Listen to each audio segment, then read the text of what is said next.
The marble columns of the federal courthouse loomed over the packed hearing room as Judge Richard Leon prepared to hear arguments in one of the most anticipated legal showdowns of the year. Representative Jasmine Crockett approached the podium. With quiet confidence, facing a team of high-powered corporate lawyers representing a major tech company accused of privacy violations, Judge Leon suddenly interrupted Crockett's opening statement. "Congresswoman Crockett," he said sharply, "your argument contradicts established precedent in at least 3 circuit courts. Are you seriously asking this court to disregard decades of settled law?" The gallery froze. Law clerks exchanged nervous glances. The opposing counsel couldn't hide their smirks, believing they were about to witness the legendary judge dismantle Crockett's case. What happened next left everyone stunned. Within moments, the judge's expression transformed from skeptical dismissal to genuine astonishment as Crockett delivered a response so precisely researched and legally sound that court reporters would later describe it as a masterclass in legal advocacy. Don't forget to like this video and subscribe to our channel for more extraordinary moments where brilliant minds demonstrate the power of preparation under pressure. Hit the notification bell so you never miss these incredible showdowns that reshape our understanding of justice in America today. Judge Richard Leon, at 81, had earned his reputation as one of the most formidable legal minds on the federal bench. Appointed by President George W. Bush in 2002, he had spent over 2 decades presiding over complex, high-profile cases.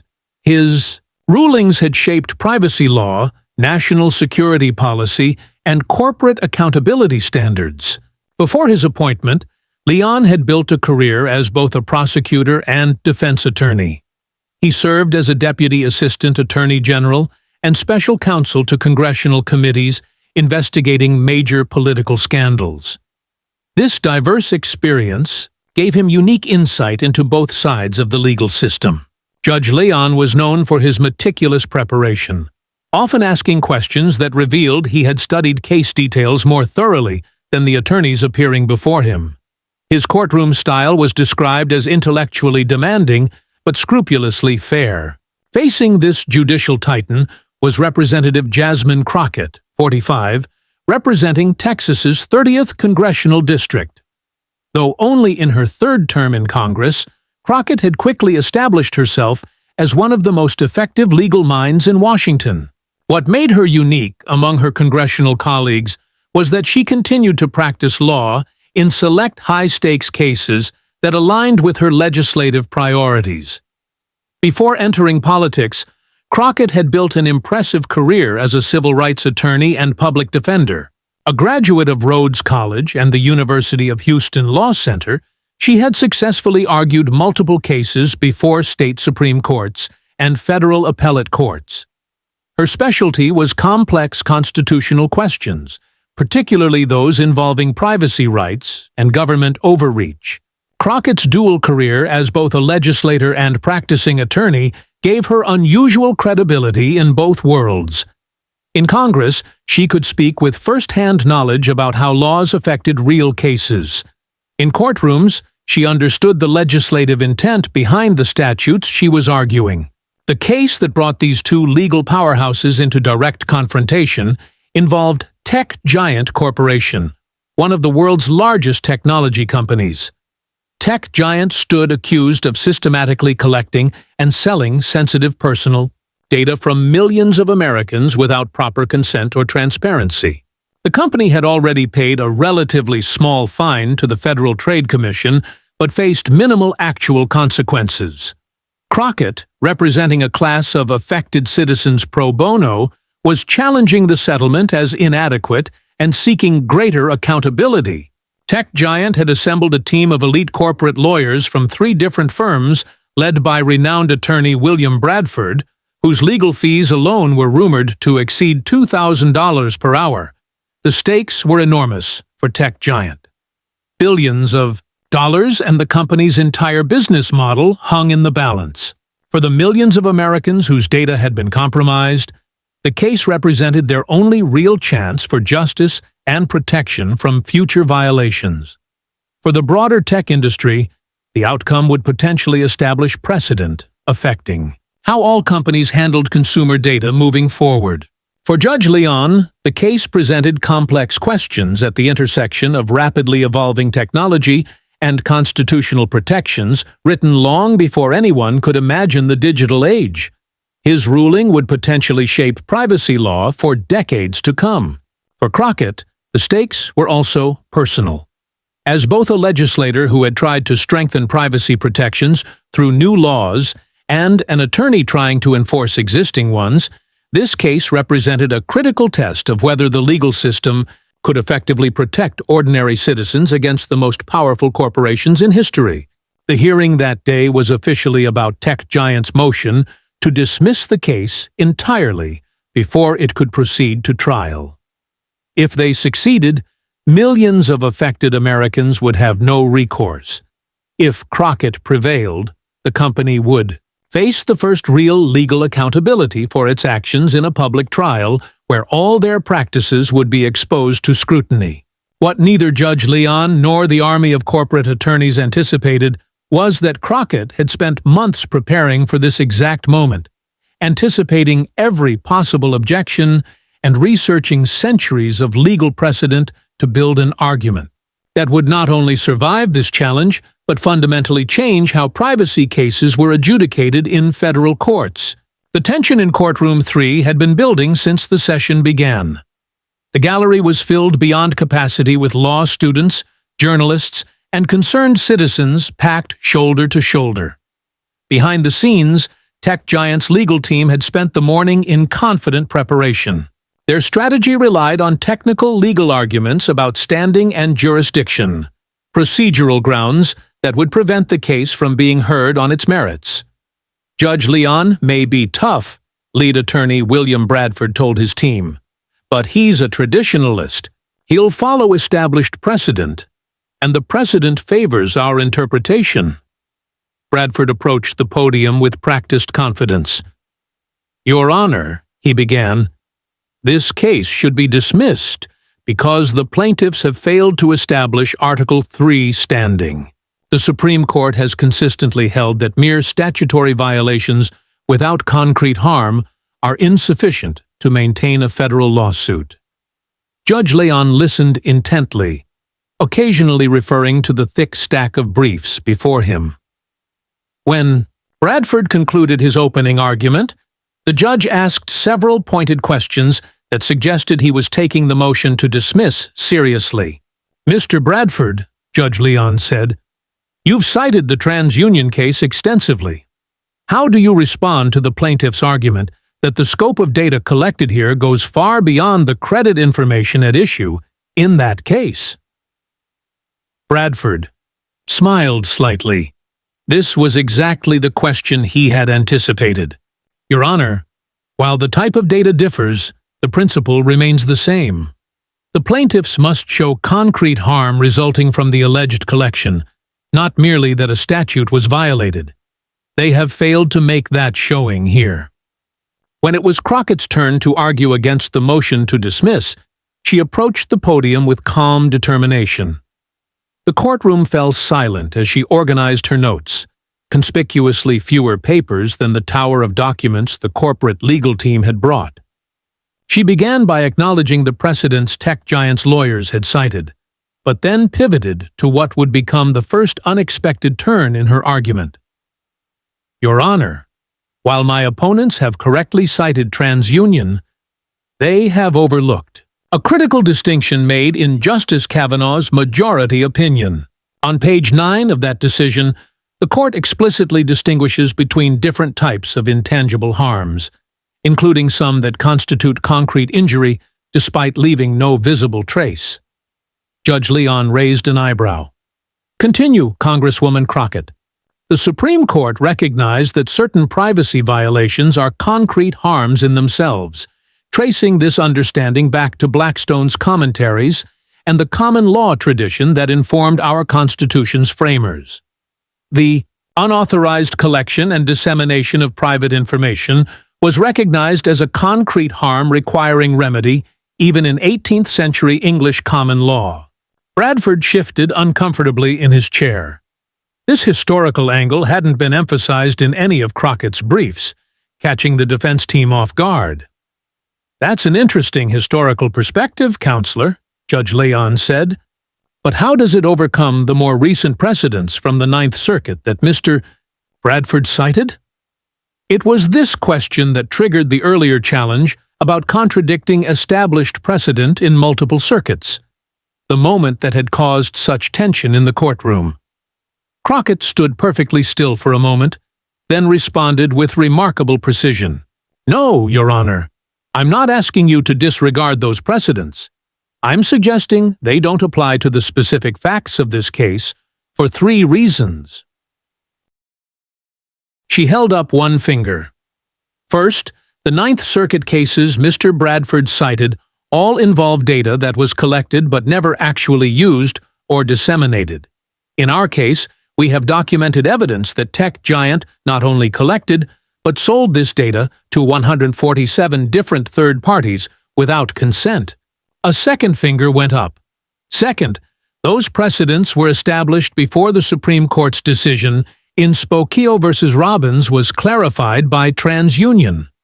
Justice Thomas's concurrence, which 4 justices have subsequently cited with approval, explicitly recognized that the disclosure of private information to a third party constitutes concrete harm under common law principles. A third finger joined the others. And third, Your Honor, there's the matter of the circuit split that the Supreme Court acknowledged but did not resolve in footnote 4 of the TransUnion decision. At the defense table, Bradford hurriedly flipped through his copy of TransUnion, looking for the footnote Crockett had mentioned. His junior associates were already pulling up the case on their tablets. Judge Leon's expression changed subtly, a mixture of surprise and growing interest. "Elaborate on this circuit split, Counselor." "Gladly, Your Honor," Crockett replied. "While the Ninth Circuit has taken a restrictive approach to standing in privacy cases, the Third, Seventh, and most recently the Second Circuit have recognized that unauthorized collection and dissemination of private data constitutes concrete harm without requiring additional consequences. The Second Circuit's decision in Thompson v. Datacorp, just 8 months ago, directly addressed this issue and distinguished it from TransUnion on grounds remarkably similar to our case." Leon looked up with interest. "This Thompson case does appear relevant. Mr. Bradford, were you aware of this decision?" Bradford rose quickly. "Your Honor, we were aware of Thompson but considered it distinguishable because it involved financial data." Crockett responded immediately. "With respect, Your Honor, that distinction doesn't hold up." On page 27 of the Thompson decision, Judge Sullivan specifically addresses non-financial data, stating, "The nature of the data is less relevant than the unauthorized transfer to third parties, which constitutes harm in itself." The back and forth continued for nearly 30 minutes, with Crockett methodically addressing each precedent and argument the defense had raised. For every case Bradford cited, she had a counter or a distinction that challenged his interpretation. For every technical argument about statutory construction, she had legislative history or constitutional principles to offer in response. The atmosphere in the courtroom gradually shifted. What had begun as a routine motion hearing had transformed into a high-level legal seminar on privacy law. Law students in the gallery were frantically taking notes.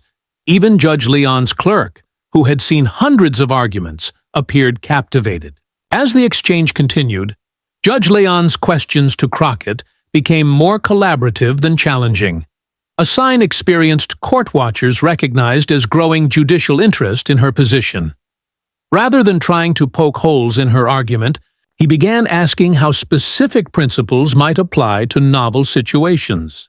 "Counselor," he asked, "if we accept your theory of standing, how would it apply to cases where data is collected but encrypted before being transferred to third parties. The encryption question was addressed by the D.C. Circuit in Johnson v. Medical Soft, Your Honor, Crockett replied. The court held that technical safeguards mitigate but don't eliminate the harm of unauthorized transfers, particularly when the receiving party holds the encryption keys, as occurred with 83 of tech giants' data transfers in this case. Judge Leon raised his eyebrows, clearly impressed by her knowledge of the relatively obscure D.C. Circuit case. Bradford, sensing the direction of the hearing shifting against them, attempted to redirect the discussion. Your Honor, regardless of these technical legal distinctions, the fundamental principle remains. Federal courts are not the proper venue for these types of speculative claims. Congress may choose to create new statutory remedies, but under current law— Mr. Bradford, Judge Leon interrupted, his tone noticeably cooler than it had been with Crockett. Are you suggesting that this court lacks authority to interpret existing statutes in light of evolving technologies? That seems to contradict your own argument in the DataStream case before Judge Williams last year. The reference to Bradford's contradictory position in another case caught him off guard. Your Honor, the contexts were different. Were they? Judge Leon asked, consulting another note. In both cases, you're arguing about the application of statutes written before current technologies existed. Yet, in DataStream, you argued for an expansive reading that favored your client, while here you're arguing for the narrowest possible interpretation. Is the principle different, or just your client's interest? A murmur ran through the courtroom. Judge Leon rarely called out attorneys for inconsistent positions this directly. Taking advantage of Bradford's hesitation, Crockett interjected respectfully. Your Honor, if I might address the broader question Mr. Bradford raised about the role of federal courts. Please do, Counselor, Judge Leon replied. The Supreme Court has consistently recognized that when technology outpaces legislative updates, federal courts must apply existing statutory frameworks and constitutional principles to new contexts. Chief Justice Roberts articulated this clearly in Carpenter v. United States, noting that the court must assure preservation of that degree of privacy against government intrusion that existed when the Fourth Amendment was adopted. The same principle applies to statutorily protected privacy interests against private entities. From the back of the courtroom, a law clerk whispered to her colleague. She just flipped Bradford's separation of powers argument completely on its head. As the hearing approached the 2-hour mark, far longer than the 30 minutes, originally scheduled, Judge Leon posed what would become the pivotal question of the proceedings. Congresswoman Crockett, at its core, tech giant's argument is that even if everything you allege is true, no concrete harm has occurred that justifies federal court intervention. What is your most compelling response to that position? The courtroom fell silent. This was the central question of the case, and Judge Leon's tone suggested he was genuinely open to persuasion. Bradford and his team leaned forward slightly, confident this direct question would expose the fundamental weakness in the plaintiff's position. Crockett paused briefly, then delivered the response that would later be quoted in law review articles and taught in constitutional law classes across the country. Your Honor, Crockett began, her voice calm but carrying effortlessly through the silent courtroom. The concrete harm here isn't merely theoretical. It's deeply rooted in both our constitutional tradition and common law history. She stepped slightly to the side of the podium, addressing Judge Leon directly rather than reading from notes. When the framers drafted the Bill of Rights, they didn't merely protect against physical intrusions. They recognized that privacy itself, the right to control one's personal information, was fundamental to liberty. The Fourth Amendment's protections against unreasonable searches weren't about physical harm. They were about the intrusion itself. Judge Leon nodded slightly, his eyes focused intently on Crockett. At common law, as Your Honor well knows, certain torts didn't require proving consequential damages because the violation itself was recognized as harmful. Trespass, certain forms of invasion of privacy, and publication of private facts all fell into this category. The harm wasn't in some secondary consequence, but in the primary violation of rights. She paused briefly, then continued with growing conviction. Tech giant would have this court believe that unless consumers can prove financial loss or some other tangible consequence, they have no recourse when a company systematically collects their most intimate information without genuine consent and sells it to hundreds of entities without their knowledge. Crockett reached into her briefcase and removed a sealed envelope. Your Honor, with the court's permission, I'd like to submit a sealed exhibit that demonstrates the concrete nature of the harm in this specific case. Judge Leon gestured to his clerk, who approached to take the envelope. What does this exhibit contain, Counselor? With assistance from technical experts, we've compiled a sample of the actual data Tech Giant collected and sold from 5 of the named plaintiffs. This isn't generalized metadata. It includes private medical searches, location data tracking visits to specialized doctors, voice recordings captured when the app was supposedly inactive, and private messages the company claimed were encrypted. Bradford rose quickly. Your Honor, we object to the introduction of this material. It wasn't included in the plaintiff's original filing and raises new factual allegations inappropriate for a motion to dismiss hearing. Judge Leon regarded Bradford with a level gaze. Mr. Bradford, a motion to dismiss requires the court to accept the plaintiff's factual allegations as true. If this evidence supports those allegations, it's entirely appropriate for me to review it. He turned back to Crockett. How was this information obtained, Counselor? Through discovery in a related state proceeding, Your Honor. The data was produced by Tech Giant under a different protective order, which permits its use in related litigation with appropriate confidentiality protections. We're not seeking to make this public, but rather to demonstrate to the court the specific nature of the information at issue. Judge Leon considered this for a moment. I'll review this in chambers. Continue with your argument, Counselor. Crockett nodded appreciatively. Your Honor, consider what the defense is actually arguing, that a company can collect the most intimate details of Americans' lives without meaningful consent, sell that information to virtually anyone willing to pay, and face no accountability because the harm isn't concrete enough. She walked a few steps to her right, gesturing toward the packed gallery. Every person in this courtroom has been told that clicking "I agree" on a 46-page terms of service document they never read constitutes consent. Every person here has been assured their data is anonymized, when the technical reality is that 87% of Americans can be uniquely identified with just 3 data points: zip code, birth date, and gender. From the gallery, several spectators nodded in recognition. A technology reporter from the Washington Post was typing furiously on her laptop. Tech Giant's own internal documents obtained during the state proceeding revealed that their executives knew this, Crockett continued. In an email we've included with our sealed exhibit, their chief data officer wrote, and I quote, "The anonymization claim is technically true, but practically meaningless. We can pretend it's anonymous while selling identifiable profiles."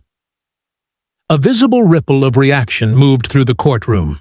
Bradford's face darkened as he scribbled notes to his associates.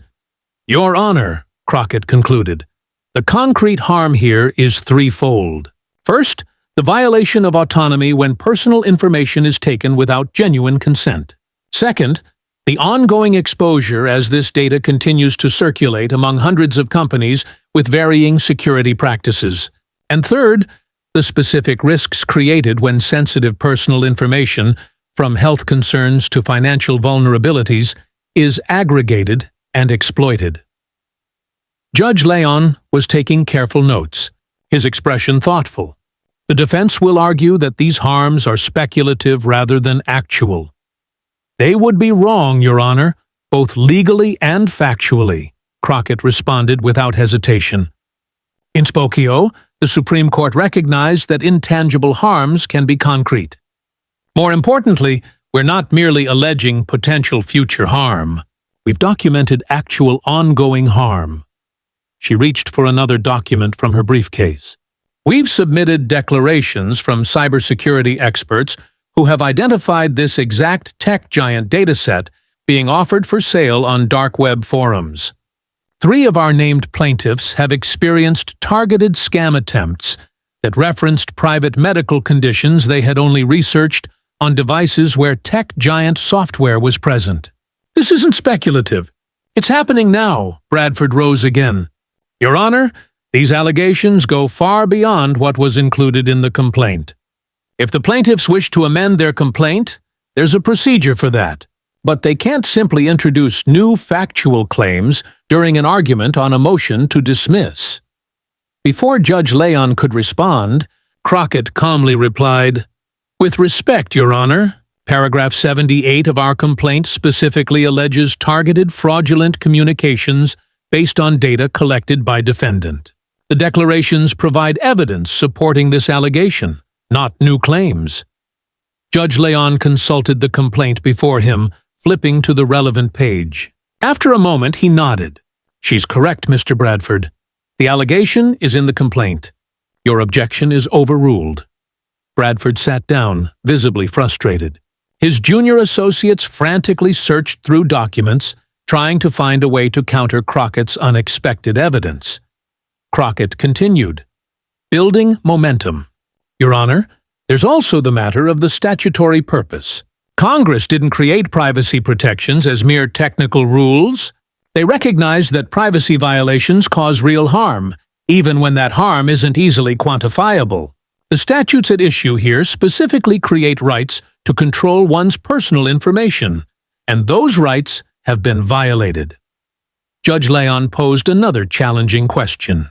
"But, Counselor, doesn't that argument essentially eliminate the standing requirement altogether?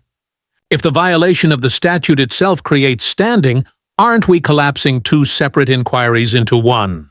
This was the kind of technical legal question that often tripped up even experienced attorneys. The gallery waited anxiously for Crockett's response. "Not at all, Your Honor," she answered confidently. "The Supreme Court has been clear that not every statutory violation creates standing. The question is whether the specific statutory right bears a close relationship to a harm traditionally recognized at common law. In this case, it unquestionably does." She held up 3 fingers, ticking off her points. Intrusion upon seclusion, public disclosure of private facts, and appropriation of name or likeness were all recognized as harms at common law long before the digital age. The statutes we're enforcing protect against the modern equivalent of these exact same harms. The connection isn't merely plausible. It's direct and undeniable. Judge Leon's expression had transformed from skeptical to genuinely engaged. Court observers familiar with his demeanor recognized that Crockett had successfully moved him from procedural dismissal mode to substantive consideration, a critical shift for any plaintiff facing a motion to dismiss. "Your Honor," Crockett said, sensing the moment was right to drive her argument home, "there's one more critical point about concrete harm that I believe cuts to the heart of this case." She paused briefly, ensuring she had the full attention of both the judge and the gallery. The defense's position requires this court to accept a troubling premise, that in the digital age, Americans have no reasonable expectation that their most personal information will remain private unless they can prove specific consequential damages from its disclosure. That position isn't just legally flawed. It fundamentally undermines the privacy rights that have been central to our legal tradition since the founding. She gestured toward the defense table. Tech giant wants the benefits of collecting and monetizing the most intimate details of millions of Americans' lives while bearing none of the responsibility when that data is misused. They want the value these privacy violations create for their shareholders without accountability to the individuals whose rights they violated.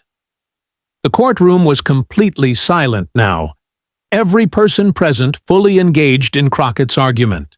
Your Honor, courts have always evolved to address new forms of harm as technology and society change. When industrial pollution created new forms of property damage, courts didn't tell landowners they lacked standing because this type of harm hadn't existed before. When new forms of defamation emerged with broadcast media, courts didn't tell people their reputational injuries weren't concrete enough. Judge Leon was nodding slightly, his pen poised over his notepad. Today we face a new kind of harm. The systematic exploitation of personal data without meaningful consent. If our legal system cannot provide a remedy for this harm, then the promise of privacy that has been fundamental to American liberty since the founding becomes an empty one. Crockett paused, then delivered her final point with quiet conviction. The question before this court isn't just about standing doctrine or statutory interpretation. It's about whether our legal system will recognize and protect the fundamental right to privacy in an age when technology has made invasion of that privacy easier and more profitable than ever before. She returned to the podium and gathered her notes. Thank you, Your Honor. The courtroom remained silent for several seconds after she concluded. Even Bradford and his team seemed momentarily speechless. Several of the law students in the gallery looked at Crockett with undisguised admiration. Judge Leon cleared his throat, breaking the silence. Thank you, Counselor. Mr. Bradford, your reply. Bradford approached the podium with considerably less confidence than he had shown earlier. His prepared remarks now seemed insufficient against Crockett's comprehensive argument. Nevertheless, he attempted to recover. Your Honor, while Congresswoman Crockett's argument is certainly passionate, it doesn't change the fundamental legal reality. The cases she cited are distinguishable, and this court should follow the clear precedent established by the Ninth Circuit and others that have addressed nearly identical claims. Judge Leon interrupted, his tone noticeably cooler than it had been with Crockett. Mr. Bradford, address the specific circuit split Congresswoman Crockett identified. How do you reconcile your position with the Thompson decision from the Second Circuit? Bradford hesitated. Your Honor, Thompson was wrongly decided and inconsistent with Supreme Court guidance. So, you're asking me to disagree with the Second Circuit's interpretation, rather than following the Congresswoman's suggestion that different factual contexts explain the different outcomes? Judge Leon's tone made clear which approach he found more persuasive. Bradford attempted several more arguments, but the momentum had clearly shifted. For each precedent he cited, Judge Leon asked how it addressed the specific evidence Crockett had presented. For each technical argument about statutory interpretation, the judge posed questions that revealed he was taking Crockett's framework seriously. After Bradford concluded his rebuttal, Judge Leon addressed both attorneys. This has been one of the most substantive legal arguments I've heard in my 20 years on the bench, he began, his tone measured but warm. I want to thank both counsel for their thorough preparation and thoughtful advocacy. He turned toward Crockett with an expression that experienced court watchers immediately recognized as judicial respect.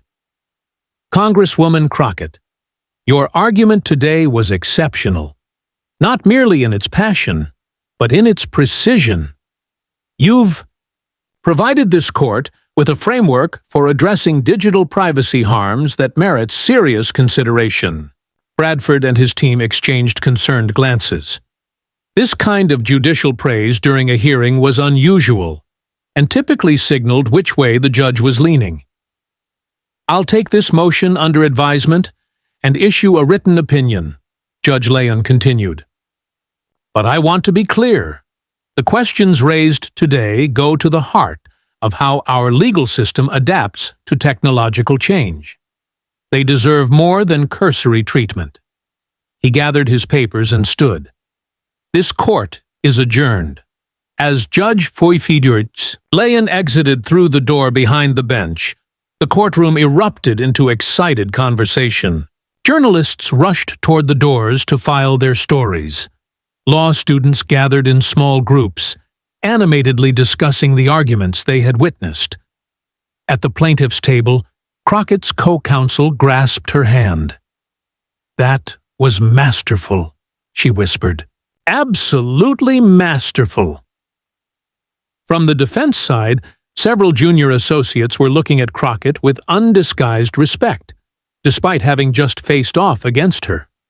One of them whispered to a colleague, "I need to watch the transcript of this hearing about 10 times. That was a clinic on how to argue standing." As Crockett gathered her materials, a law clerk approached discreetly and handed her a folded note. She opened it to find a brief message in Judge Leon's distinctive handwriting. "In 20 years on this bench, I've rarely seen constitutional principles argued with such clarity. The law needs more advocates like you." She carefully folded the note and placed it in her briefcase, allowing herself a small smile of satisfaction. The case was far from over, but today had been a crucial victory. Not just for her clients, but for the principle that privacy rights deserved meaningful protection in the digital age. As she walked toward the courthouse exit, a group of law students approached hesitantly. "Congresswoman Crockett," one of them said, "that was the most incredible oral argument I've ever seen. Would you mind if we asked you a few questions about your approach?" Crockett smiled warmly. "Of course not. The future of privacy law is going to be in your hands someday. Let's talk about it." The impact of the courtroom confrontation between Representative Jasmine Crockett and tech giant's legal team extended far beyond the marble walls of the E. Barrett Prettyman Federal Courthouse. By the time Crockett reached the bottom of the courthouse steps, footage of her argument had already begun circulating on legal Twitter accounts and law school discussion groups. Court artist sketches capturing Judge Leon's transformation from skeptical to impressed appeared alongside headlines like "Crockett School's Corporate Giants" on privacy law and "Federal Judge Stunned by Congresswoman's Legal Brilliance." The Washington Post's technology reporter published a detailed analysis within hours, describing the hearing as a watershed moment in digital privacy litigation. For legal scholars, the hearing represented something more significant than just a compelling courtroom performance. Within days, law professors across the country were incorporating transcripts of the argument into their teaching materials. At Harvard Law School, Professor Lawrence Tribe, a constitutional scholar who had argued dozens of cases before the Supreme Court, told his students, "What Representative Crockett accomplished wasn't just effective advocacy. It was a fundamental reconceptualization of how we understand privacy harms in the digital age." The impact extended to law firms specializing in technology and privacy cases. Senior partners at major firms convened emergency strategy sessions to discuss the implications if Judge Leon adopted Crockett's framework. One prominent defense attorney told the American Lawyer, "If this approach gains traction, tech companies will need to fundamentally rethink their data practices. The collect everything and figure out how to use it later model becomes legally untenable." Technology companies took notice as well. Tech giants' stock dropped 7% in the 2 days following the hearing as investors recognized the potential financial implications. Other major tech firms began quietly reviewing their privacy policies and data practices, with several initiating internal reviews led by outside counsel. Privacy advocates quickly recognized the hearing as a potential turning point. The Electronic Privacy Information Center called Crockett's argument the most comprehensive legal framework for privacy rights in the digital age. Consumer rights. Organizations mobilized around the case, seeing its potential to establish meaningful precedent. The political implications were equally significant. Crockett's performance transformed her national profile overnight. Cable news programs that had previously paid little attention to her legislative work now sought her commentary on privacy rights and technology regulation. Political analysts began speculating about her future, whether she might seek higher office or perhaps even a judicial appointment. "What makes Representative Crockett's approach so compelling," explained CNN legal analyst Joan Biscopich, "is that she bridges the gap between theoretical legal principles and practical policy implications. As both a legislator and practicing attorney, she brings a unique perspective that few others in Washington possess." For Crockett herself, the aftermath brought both opportunities and challenges. Her congressional office was flooded with invitations to speak at law schools, technology conferences, and civil rights events. Her social media following doubled within a week, with particular growth among young attorneys and privacy advocates. "I never expected this level of attention," she told her hometown newspaper, "but if it helps advance the conversation about protecting privacy in the digital age, I welcome it." Within 2 weeks, Judge Leon issued his ruling, a comprehensive 87-page opinion denying tech giant's motion to dismiss. The opinion cited Crockett's argument extensively, adopting much of her framework. "The plaintiff's counsel has persuasively demonstrated," Judge Leon wrote, "that unauthorized collection and dissemination of personal data constitutes concrete harm with deep roots in both our constitutional tradition and common law jurisprudence." Legal experts immediately recognized the significance of the ruling. Professor Daniel Solove of George Washington University Law School, a leading privacy scholar, called it the most important privacy decision since the Supreme Court's ruling in Carpenter v. United States. Law firms representing technology companies sent urgent advisories to clients, warning that the decision could fundamentally alter the legal landscape for data collection practices.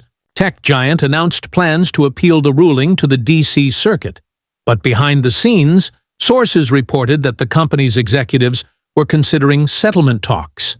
The precedent established by Judge Leon's opinion posed too great a risk to their business model to allow the case to proceed to full discovery and trial. 6 weeks after the hearing, another federal judge in California cited Judge Leon's opinion in denying a similar motion to dismiss in a case against a different technology company. Within 3 months, judges in 4 other district courts had followed suit, creating a growing consensus around the new framework for privacy harms. Law schools reported unprecedented interest in privacy law courses for the following semester. The American Bar Association organized a special symposium titled Privacy Rights in the Digital Age after Tech Giant, featuring Crockett as the keynote speaker. The impact extended beyond the legal community to broader public awareness. Polling conducted 3 months after the hearing showed that 72% of Americans expressed increased concern about how companies collected and used their personal data, with 64% supporting stronger legal protections. Technology companies began proactively changing their practices. Several major platforms announced updates to their privacy policies, including clearer consent mechanisms and greater transparency about how data was shared with third parties. Industry associations developed new privacy by design standards that incorporated many of the principles Crockett had articulated in her argument. 1 year after the hearing, as the case continued to work its way through pre-trial proceedings, Tech Giant announced a comprehensive settlement. The company agreed to pay $1.8 billion in damages to affected users, implement stringent new privacy protections, delete vast troves of previously collected data, and submit to independent monitoring of its data practices for 5 years. At the press conference announcing the settlement, Crockett stood beside the lead plaintiffs, ordinary Americans whose privacy had been violated. "Today's outcome isn't just about monetary compensation," she told reporters. "It's about establishing the principle that in the digital age, privacy remains a fundamental right, deserving of meaningful protection." The settlement set off a cascade of similar agreements across the technology industry, collectively resulting in the most significant overhaul of digital privacy practices since the Internet's creation. Companies that had built their business models around unrestricted data collection were forced to develop new approaches that respected user privacy while still providing valuable services. The case study became required reading at law schools nationwide. Harvard Law Review published a special issue analyzing what was now called the Crockett Framework for Digital Privacy. Georgetown established an annual lecture series in Crockett's honor, focusing on technology, privacy, and civil rights. Legal practitioners studied the transcript as a masterclass in effective advocacy. Brian Garner, the leading authority on legal writing, explained, "What makes Crockett's approach so effective is how she bridges technical legal doctrine with fundamental principles in a way that makes the outcome seem not just legally correct, but morally necessary." 2 years after the hearing, as Crockett was preparing to run for a fourth term in Congress, she received an unexpected phone call from the White House. The president was considering her for nomination to the D.C. Circuit Court of Appeals, the very court that would have heard tech giants appeal had the case not settled. When asked about the possibility during an interview, Crockett smiled thoughtfully. "I've always believed that the law, when properly understood and applied, can be a powerful tool for justice in everyday people's lives.